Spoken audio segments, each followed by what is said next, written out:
The dream of verticality has always been a manifestation of human hubris. From the plains of Shinar to the steel canyons of modern Dubai, we have always looked at the sky and felt a primal, agonizing urge to pierce it. But the Analemma Tower is not an ascent, it is a suspension.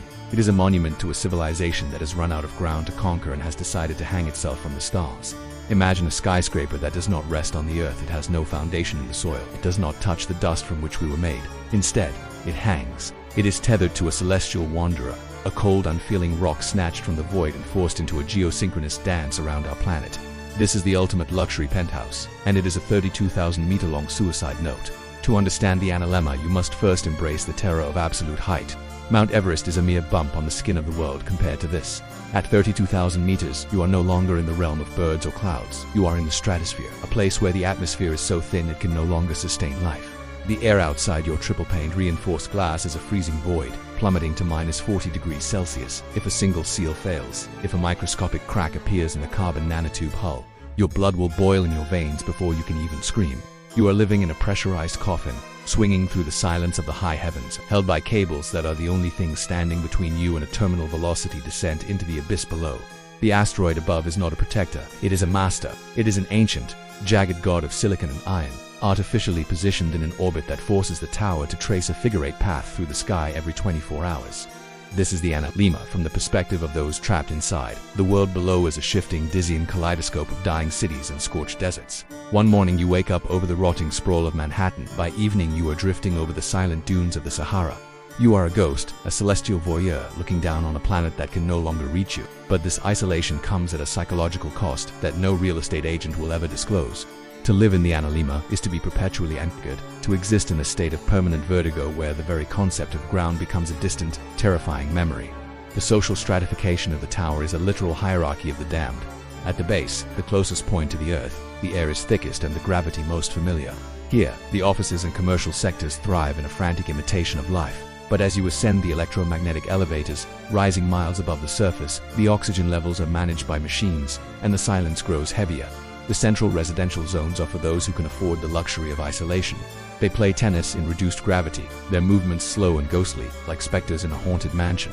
They sip wine while watching the curvature of the earth, a sight that should inspire awe, but instead breeds a cold, nihilistic detachment. They are the new gods, but their kingdom is made of recycled air and the constant, rhythmic humming of life support systems. The highest levels reach into the thin, ultraviolet glare of the sun. Here, the panoramic zones offer a view of infinity, but infinity is a hungry, dark thing. At this height, you can see the true fragility of the planet. You see the thin blue line of the atmosphere as a flickering candle in a pitch-black room. You realize that you are not living in a loft. You are living on the tip of a needle. The self-sufficiency of the tower is praised as a marvel of engineering, but it is actually a closed-loop system of desperation. Water is condensed from the thin stratospheric moisture and recycled relentlessly. The residents drink their own processed waste, a chemical cycle that serves as a grim reminder that in the Analemma, nothing is ever truly new. You are consuming the same molecules, breathing the same air, trapped in a metallic loop that has no exit. The technical challenges of this project are often dismissed with talk of graphene and carbon nanotubes, but these are just words used to mask the impossible. We are talking about capturing a multi-ton asteroid and dragging it into our orbit. We are talking about cables miles long that must withstand the immense tension of a swaying megastructure, while being bombarded by space debris and solar radiation. The NASA asteroid retrieval mission was a failure, a quiet admission that we cannot yet tame the rocks of the void. Yet, the architects of the Analemma dream of a future where we ignore these warnings. They propose building it over Dubai, where the costs are lower and the ambitions are fueled by an endless supply of petrodollars. It is the perfect place for a monument to access a city that was built in a desert, now reaching for a rock in the sky. The horror of the Analemma is not just in its physical height, but in the inevitable reality of its failure. Every cable has a breaking point. Every life support system has a shelf life. We are building a vertical graveyard. Imagine the moment the primary tether snaps. It wouldn't be a sudden explosion. It would be a slow, agonizing realization. The tower would begin to drift, no longer anchored to its celestial master.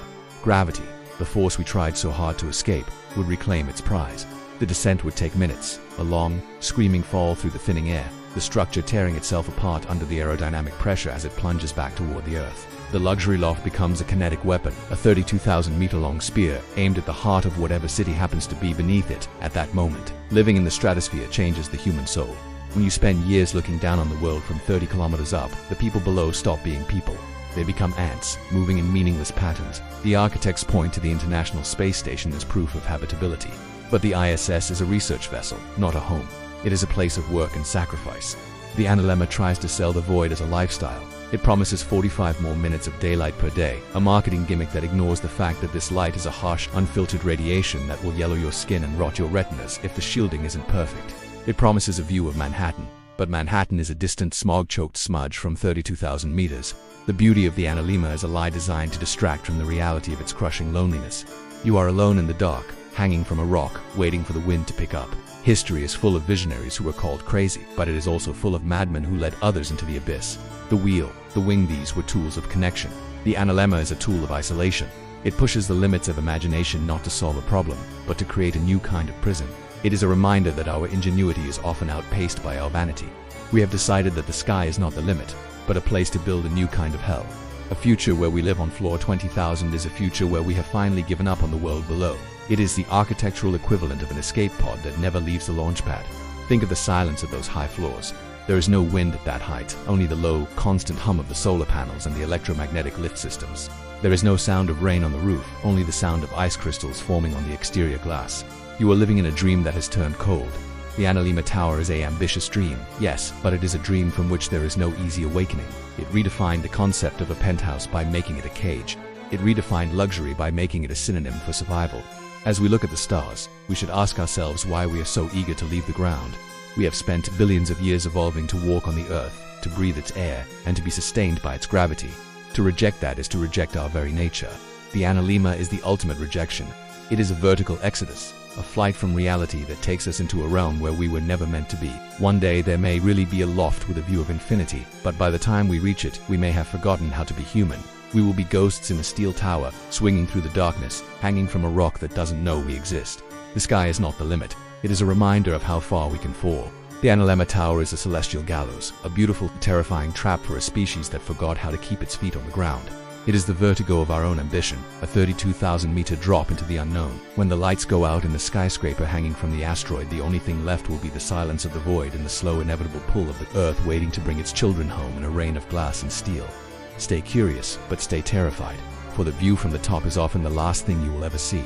Entropy is the only architect that never fails, and its masterpieces are always built from the ruins of our dreams. In the end, the only foundation that matters is the one we chose to leave behind.